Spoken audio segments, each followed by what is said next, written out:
What's going on, Jerome's? It's a beautiful Thursday. Birds are chirping and stuff. It's a beautiful thirsty Thursday if you partake, and it's time for another Vikings news dump. First up, Pete Thamel reporting that Boston College head coach Jeff Hafley is leaving to become the new defensive coordinator of the greasy, grimy Green Bay Packers. Now, Hafley, of course, does have Matt LaFleur connections, been the head coach of BC for the last couple of years, always has them going like 6-6.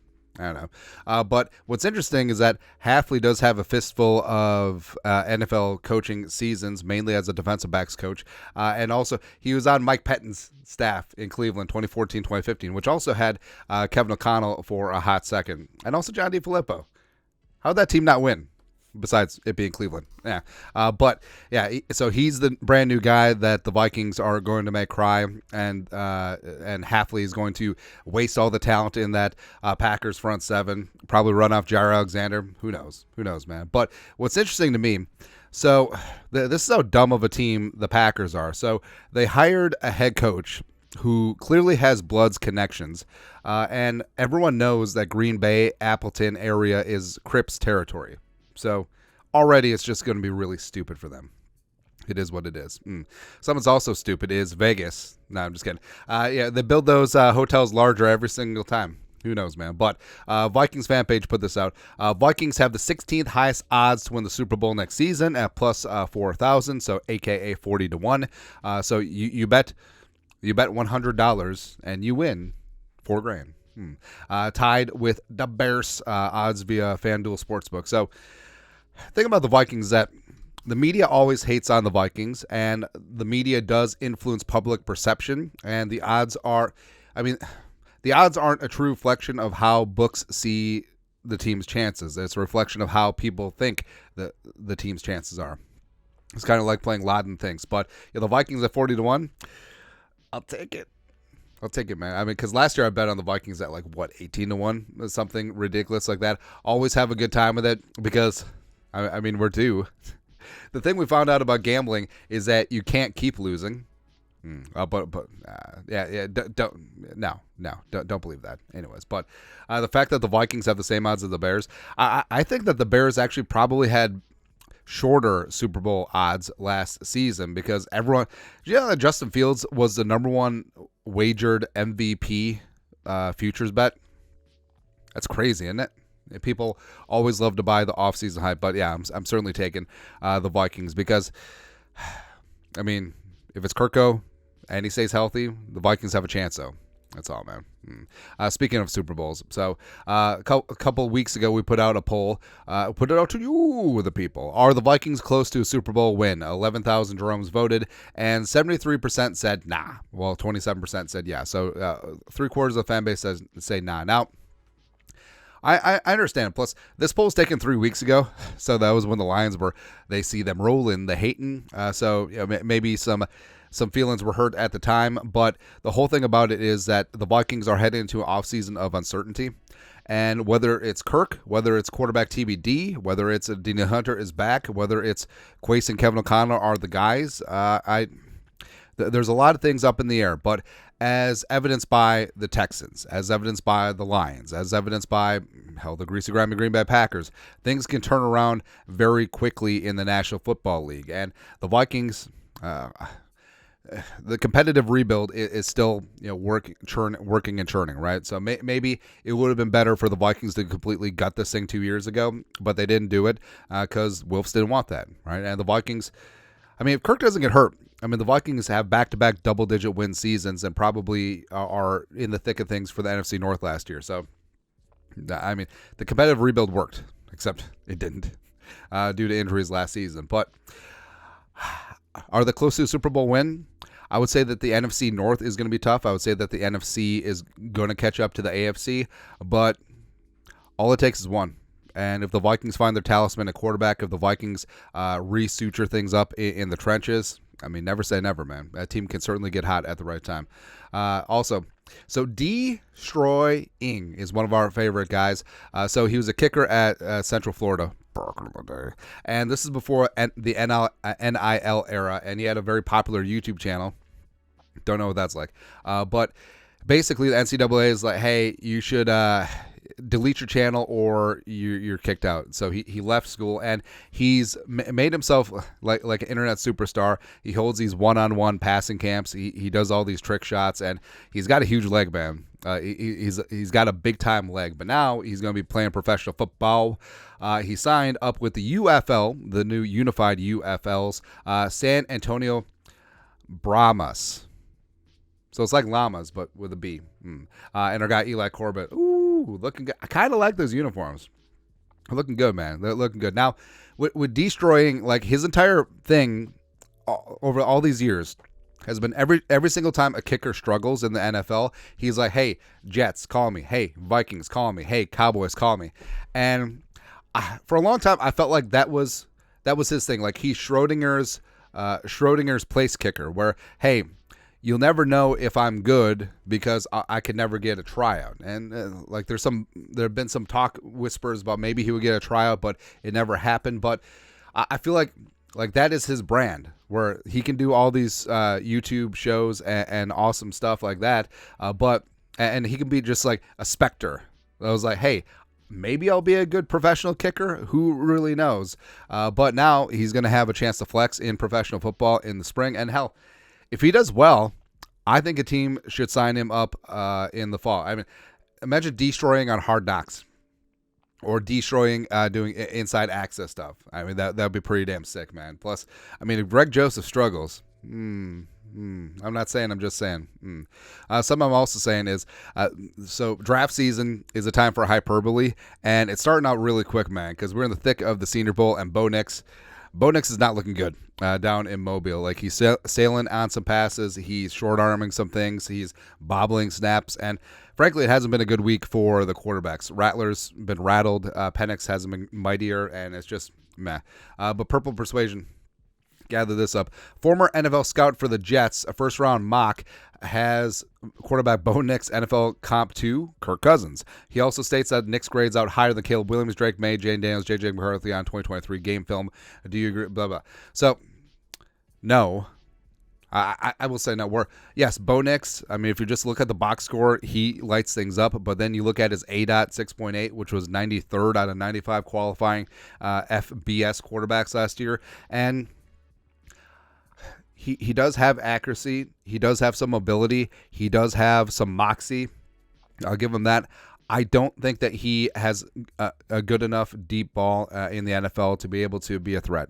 Because, I mean, you don't have to have the strongest arm in the world, as evidenced by Peyton Manning throughout the years, but you have to be able to challenge defenses vertically. Otherwise, they're just going to eat you alive, right? So, and the fact that I don't like that comp at all. I mean, because Kirk Cousins, respect. Arm strength is not an issue. Arm talent is not an issue. Like, his deep ball, especially off of play action, is one of the best in the NFL. So, I don't agree with that comp at all. Frankly, could you say that Bo Nix is closer to Teddy Bridgewater coming out of Louisville than Kirk Cousins was coming out of Michigan State? Yes. I think absolutely that's perfectly fair. Or, hell, maybe even Tua. For maybe a slightly more athletic Tua for Bo Nix. That'd be more believable. Also, I don't know if first round mock put it up, but I saw somewhere where the reportedly, allegedly, Washington was going to take Bo Nix at 2. I don't know, man. I don't know. Again, I love BS season because you shouldn't chase after every report. I mean, hell, like when Shooter Charlie Walters put out the Kirk wants 2 years, $90 million. We warned like 17 times during that thing. It's like, take everything with a massive grain of salt right now. But we only talked about it because that's what everyone's talking about right now, man. It's crazy. Something that's not crazy is Josh Metellus rising up. So he played the most snaps on defense in the league this year, and PFF listed him off as one of their secret superstars for the NFC North division. And I love Josh Metellus, just like I love Sylvie. What up? Sylvie got some shots the other day.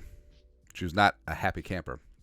But yeah, Josh Metellus, he was tailor-made to be in the Flores scheme, and he was great at linebacker. He was in the slot. He was playing split safeties. He was in the box. He was doing a lot of things, man. And Josh Metellus, like, he was one of the glue guys. He was one of the things that kept that defense together. And I think a talent influx this year especially rebuilding in the trenches, is going to help this defense launch even further. But the rest of the NFC North, so D'Antavion Wicks. I mean, Wicks might be the best receiver of the Packers group, and that includes Jane Reed, that includes Romeo Doubs, that includes Melton. I mean, Wicks is really damn good. I got to give him that, man. And that's what's annoying, too, is like, hey, Jordan Love might be good, but that receiving core, is with Wicks and Reed leading the way. And also, I love Dubs. I don't know, man. I don't know. And if Watson actually gets his head out of his ass, who knows? Aleem McNeil, the real deal with Aleem McNeil. I wanted him so badly a couple years ago, coming out of NC State, former running back, just all heart and hustle, and just got that wiggle in the middle, man. Just getting that quick interior pressure. It's annoying that. All right, so the Lions, was it 3 years ago? Yeah, they got Levi Nwuzurike, who is a guy that I love. It hasn't worked out quite yet, mainly due to injury, coming out of Washington, and Aleem McNeil. I believe they're second and third round picks respectively, and just like that's how I knew Brad Holmes is on one, man. Great minds. And then TJ Edwards. So even though TJ Edwards is a stupid Badger, he has really risen up, and he's been fantastic. Former UDFA, was solid in Philly, and frankly, he was the best free agent linebacker for the Bears last year. I mean, Tremaine Edmonds coming from the Bills got all of the press and the hype, but Edwards was cheaper, and Edwards was better. I mean, Edwards might be one of the best cover linebackers in the game, so respect where it's due there. Also respect. So the Lions, right? So, Dan Campbell had this quote after the game, and it's really been taken out of context, but basically saying like, this might have been our only shot because it's tough. The game is tough. And we pulled the Jeromes. Now, this was right during when it was announced that Ben Johnson was returning, but the poll question was, do the Lions get back to the NFC title game within the next 5 seasons, right? So not Super Bowl, not win the division. Do they get back to the NFC title game? So 8,200 Jeromes voted. 42% said yeah. 58% said nah. Now, part of it is it's really difficult. And I feel like guys like Brady, guys like Mahomes, where, I mean, headed to the conference title game is just a rite of passage. It's really difficult to get to the conference championship games. I mean, the Vikings, 98 or going back to 89, Darren Nelson. So you got 89, you got 98, you got 2041 Donut, you had 09, and you got 2017. So that's 5 times since the late 80s, right? And also, the fact, I forgot who put this out. I think they put out, so Facebook was created in like 2004. So there has not been a Dallas Cowboys fan to ever post, hey, looking forward to the NFC Championship game with my Cowboys on Facebook. Isn't that nuts? That's nuts, man. That's crazy. It's hard to get back there because you have to be the final 2 of 16 teams, right? And that's not always easy to do. And yeah, the Lions, they're young. Yes, their core is staying together. Yes, Ben Johnson's coming back. I mean, teams break up. I mean, guys get paid, guys get hurt, guys leave in free agency. There's egos there, coaches leave. So I think the Lions will be a good team next year. But would I wager that they would make the NFC title game? No, I don't even think that they're. I mean, they're probably a betting favorite, but I don't think they're locked to win the division either, because every single team is rising and falling, and I don't know. Like, I would bet the don't, and feel pretty confident about that with the Lions, man. And maybe Dan Campbell's right. Maybe that was their high watermark, where it's like Dan Marino making the Super Bowl in his second year in '84 with the Dolphins, losing to Bill Walsh and the Niners. Just like, he's young. He'll be back to so many of them. I don't even think Marino got back to an AFC title game. I may have to check that, but no, he definitely didn't get back to another Super Bowl. It's crazy, man. Somehow that's also crazy. So, I mean, the Vikings haven't made any changes on their coaching staff. I mean, yeah, they dismissed their trainer, but it's kind of crazy, isn't it? Where, Keenan McCardle hasn't had any OC interviews, although, that could change maybe in Seattle. Don't really know. Or Wes Phillips. I mean, Wes Phillips is still there. And what's interesting is that most assistants are either on 2 or 3 year deals. So some of these guys may actually be out of contract, but there hasn't been any movement. I mean, the defensive line coach is still vacant, and there hasn't been any hirings. There hasn't been any firings. That's interesting, isn't it? I don't know, man. I don't know. Something's also interesting. So, we went on a chicken wings rant the other day, and it was well received. So burgers. So I'm a big fan of burgers, as you can tell. Oh, I'm wearing a Blue Door shirt. There you go. So yeah, Minnesota, all the juicy looses and stuff. But just give me a good old classic burger where you don't have to overcomplicate things. And I feel like too many frou-frou restaurants, like they just throw too many things on there. I feel like it should be a rule of 5. Like you can have 5 toppings / condiments max. So cheese, pickles, lettuce, onion. So 5 toppings, and then you can have whatever condiments you want. So for me, I mean, it's really hard to beat American cheese. I understand that it's processed garbage, but it just melts so nice, and it's got that tang that you know that you're eating a burger. And plus, since we got the Blackstone, we do a lot of smash burgers now, so that's the way to go. Plus, for the meat, I do like a little fattier. So what we'll do is like sometimes we'll take like a chuck roast. So ground chuck, and then we'll work in some brisket trimmings that we'll keep in the freezer and grind that all up. So you get a nice, like slightly over 80-20, a mix of chuck and brisket fat. It's really good. It's really good, man. Plus, don't overwork the burger. Although smash burgers, obviously, you're just going to town, man. But toast the buns or steam the buns. Do a little. Well, I prefer toasting because then. So there's a shot clock on a burger before everything just gets mushy and everything gets steamed from the burger, from the condiments. And if you toast your bun, you got a chance for, first off, a little bit more structural integrity as well as a little bit more texture in that mix, which is good. Also, I like brioche buns. Not gonna lie, man. So a lot of people. Look at burger toppings, or there should be on top, blah, blah, blah. But this picture that we use for Gordon Ramsay, he's got the toppings, the accoutrement on the bottom, which I agree with. So with burgers, most fast food places you get, or any burger place, you'll get the patty, or it's a bottom bun, patty, cheese, toppings, blah, blah, blah. And what always goes first, what always disintegrates first is that bottom bun, because, especially if you get your burger like, medium rare or anything less than medium. So you're going to get those juices flowing, especially when it's busy. I mean, there's no time to rest, so you're just going, right? And so that's going to leak onto the bun. You're going to have the steam from the heat of the patty as well as everything else, and it just turns into a mess, right? And then it turns into just a burger with a hat. But so the reason why people have lettuce and tomatoes there because it's a nice, refreshing, cooling option, a nice little contrast with the hot beef. But the crispness with the lettuce as well as the pickles. But if you, at minimum, you should put the lettuce on the bottom, right? Because then you have an extra barrier between the juices from the burger as well as the steam, and it keeps that lower bun intact a little bit longer, buys you a little bit more time. So there you go. Also, I'm a big advocate of drying your toppings because slice a beautiful, juicy summer beefsteak tomato, and then you put on your burger. But all the innards from the tomatoes, although delicious, I mean, they're going to get in your buns. They're going to make everything wet. They're going to make everything slip off. So just double up some paper towels, dry off the tomatoes. Same thing with the pickles too. Go for that. I like raw onions on burger. Yeah.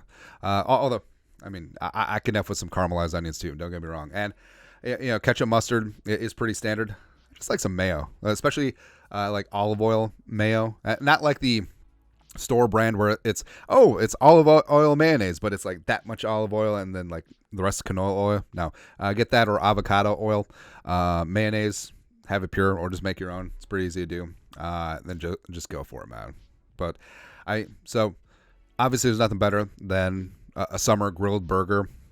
Got the little dimple, you're good to go there. But I have fallen in love a little bit with the smash burger, so you can double things up there and then just go for it. But yeah, anyway, burgers are great. I also, in terms of national chains, so not like McDonald's or Burger King's or Wendy's like that, but regional chains, I will stand on business that Culver's is the best.